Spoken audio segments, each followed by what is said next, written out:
When I first moved into my new apartment, I told myself I was ready for a fresh start. New city, new job, new walls to call my own. But the very first night I stepped inside, dragging my suitcase across the uneven wooden floor, something about the place already felt wrong. The building was old, and you could smell it.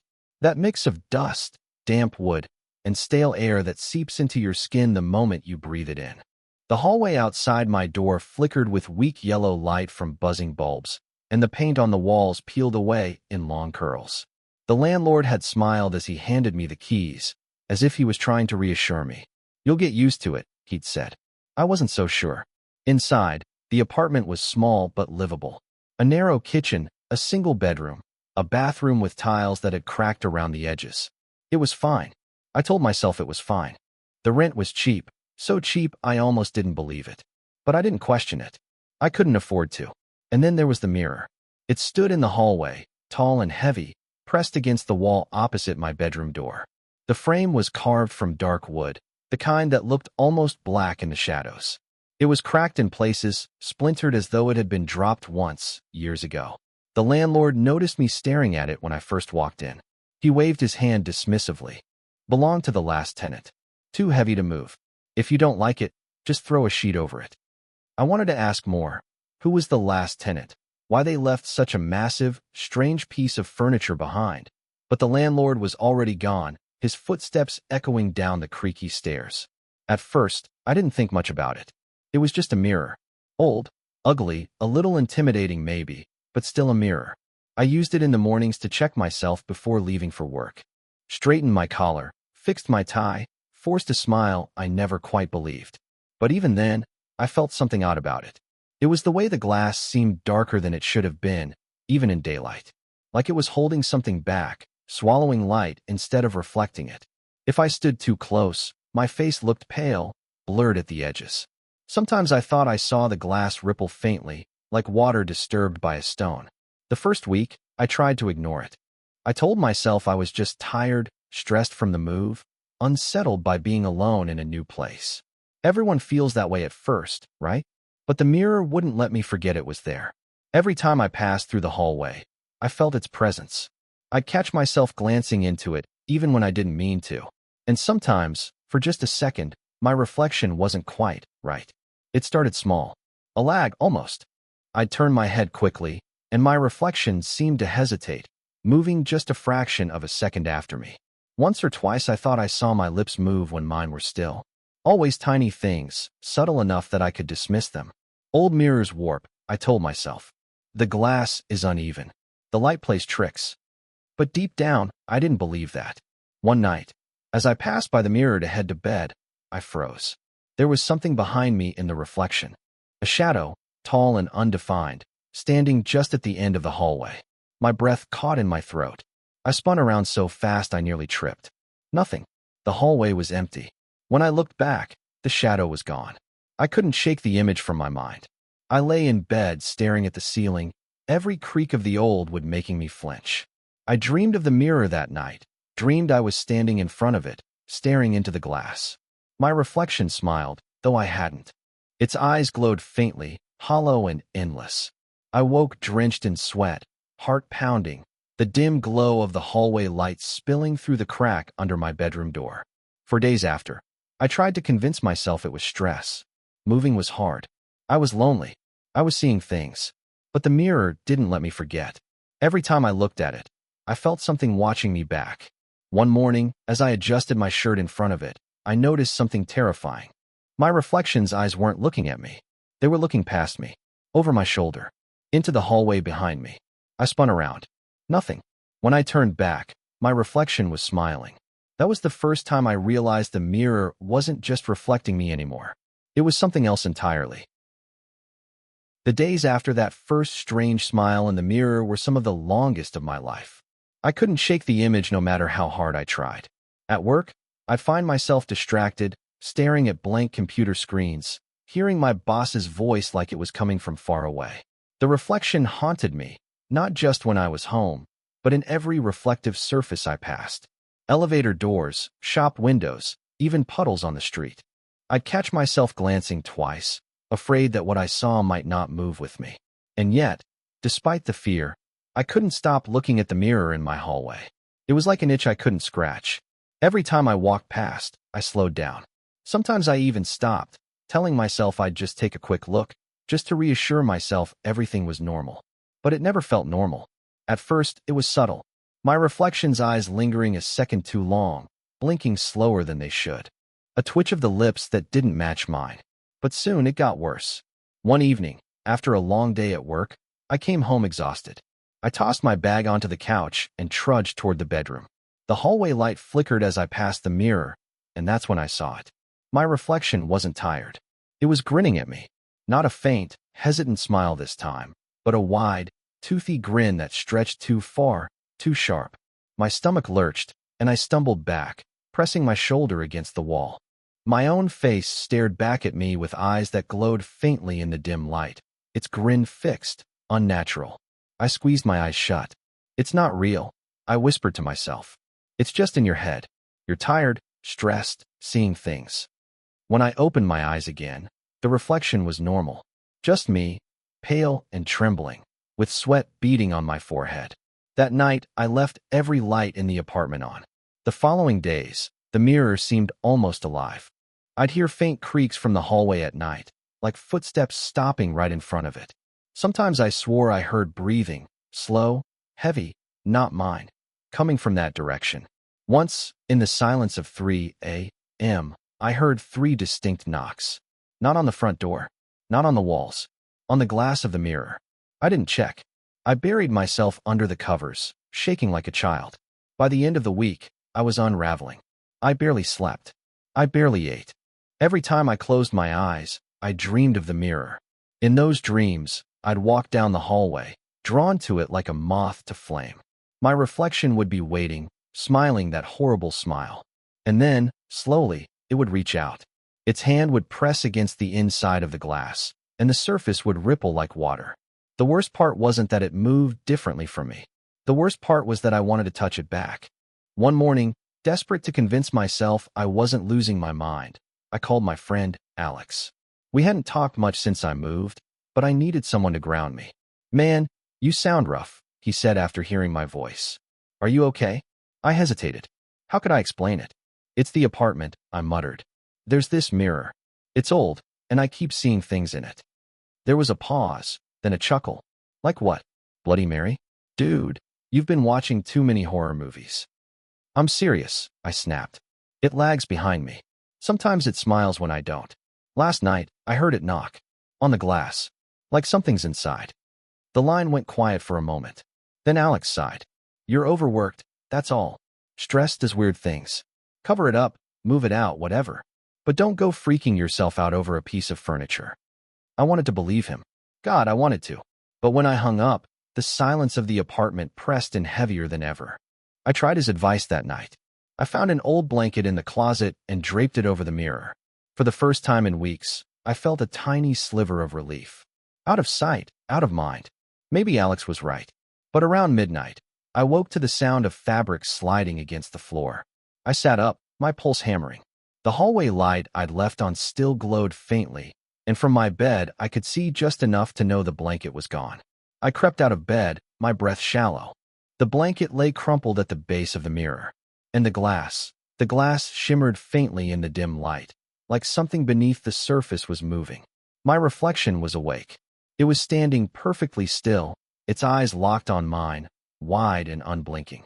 And then, slowly, deliberately, it lifted its hand and pressed it against the glass. My knees went weak. My breath caught in my throat. And in a voice so faint I almost thought I imagined it, I heard it whisper, "Come closer." I thought I had control. I thought that if I ignored it long enough, if I kept my eyes down and refused to give the mirror attention, it would fade into the background of my life. But by the third week, the mirror had won. It wasn't just an object anymore. It dominated the apartment. Every time I walked down the hallway, I felt its weight pressing against me.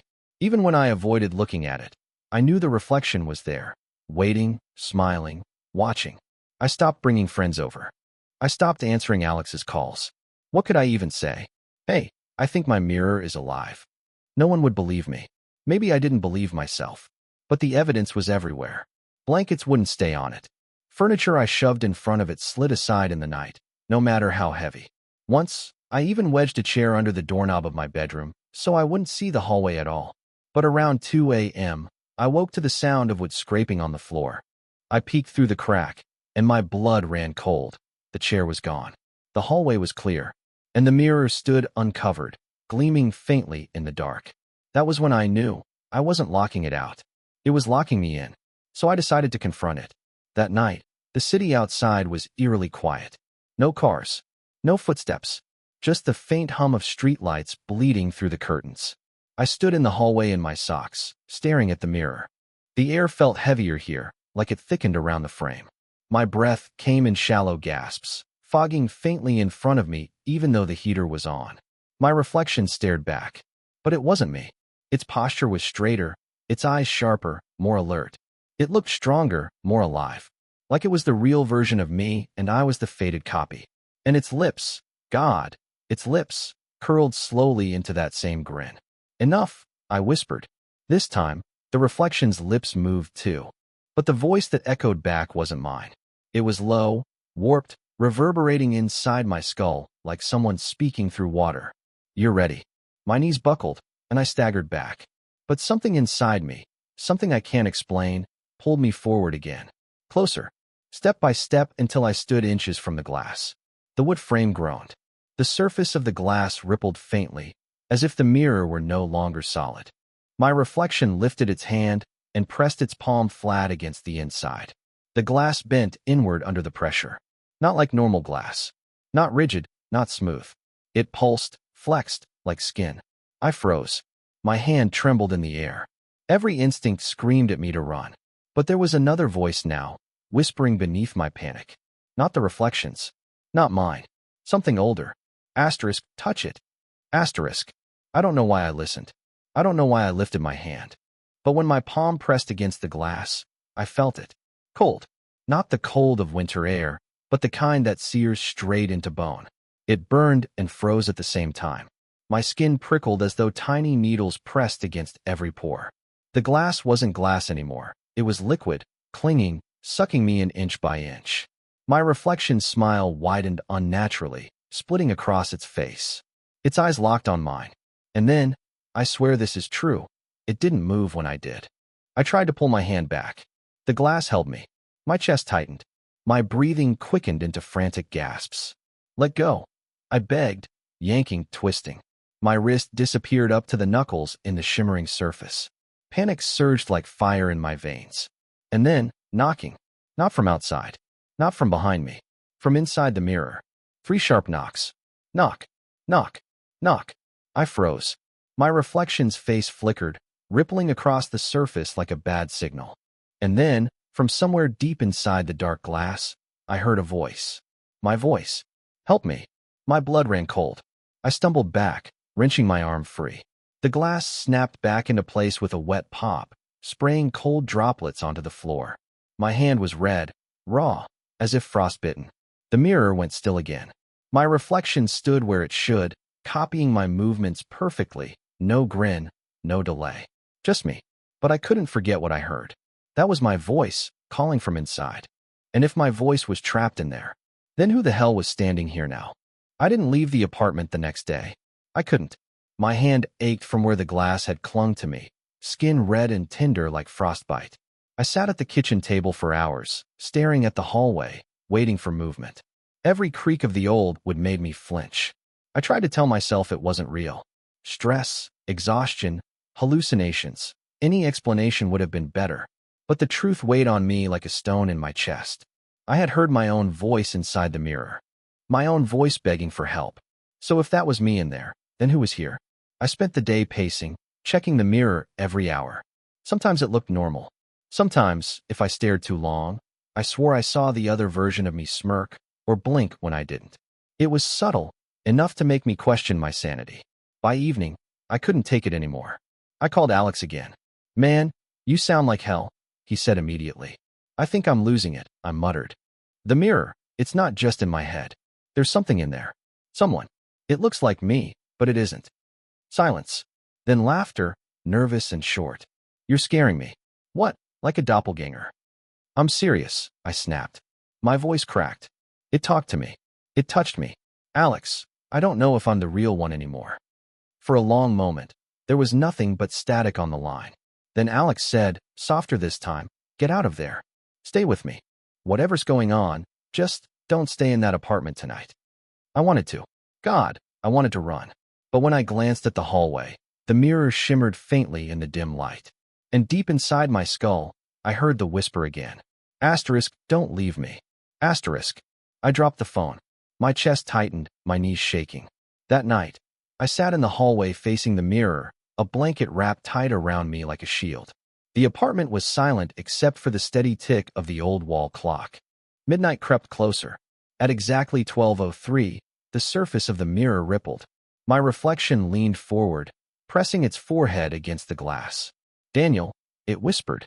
Hearing my name from my own mouth, but not my own voice, shattered something inside me. I crawled backward, pressing against the wall, but I couldn't look away. The reflection lifted its hand and traced a line down the inside of the mirror, leaving behind a faint smear, almost like condensation. The glass trembled as though something behind it was pushing to get out. And then it spoke again. You don't belong there. You belong here. Switch with me. My heart hammered so violently I thought it might burst. I shook my head violently. No, you're not me.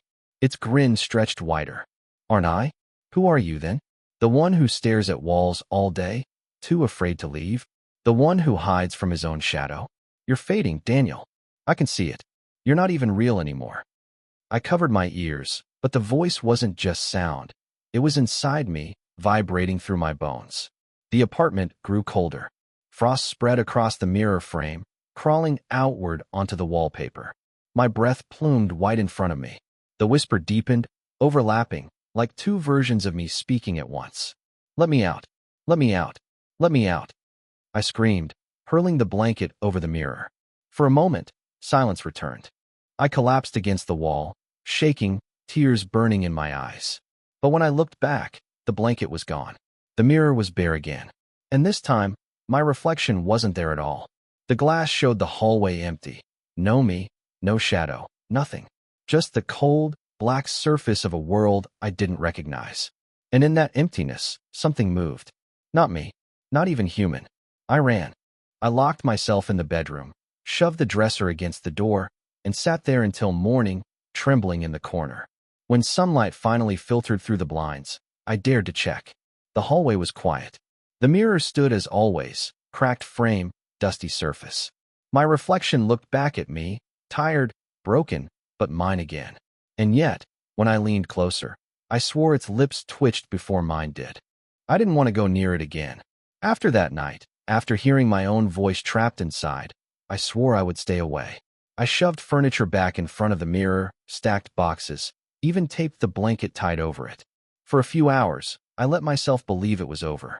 But by the next night, everything was back the way it had been. The furniture slid aside, the blanket crumpled on the floor, and the mirror stood bare and waiting. I couldn't fight it anymore. So I sat down in the hallway, legs pulled tight to my chest, facing the glass. Midnight came. The apartment fell silent, the kind of silence that feels heavy, pressing, alive.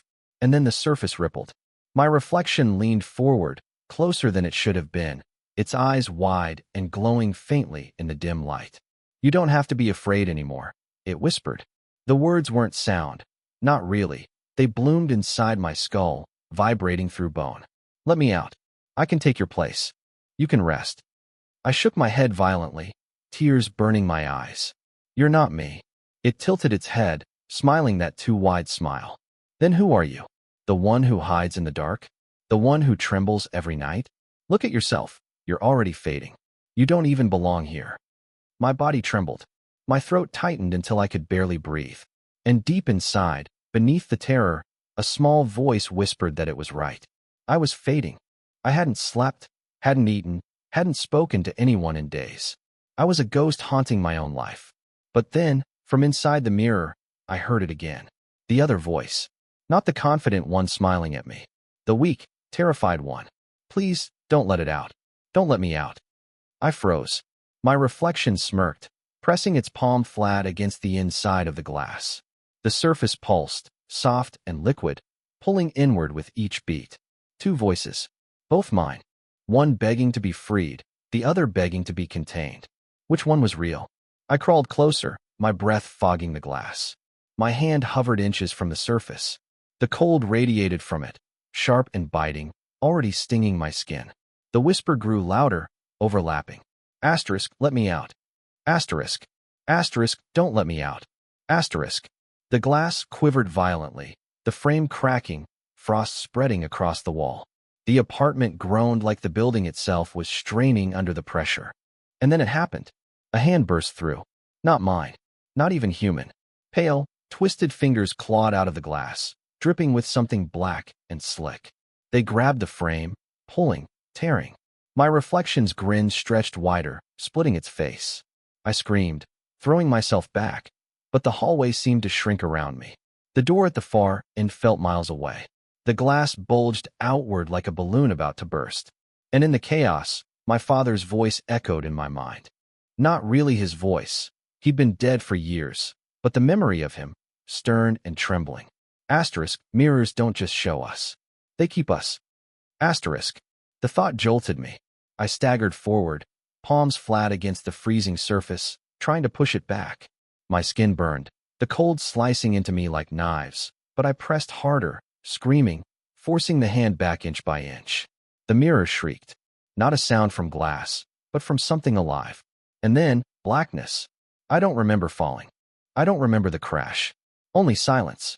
When I opened my eyes, sunlight spilled through the blinds. My body ached, my throat raw. I stumbled into the hallway, heart hammering. The mirror stood there, still silent.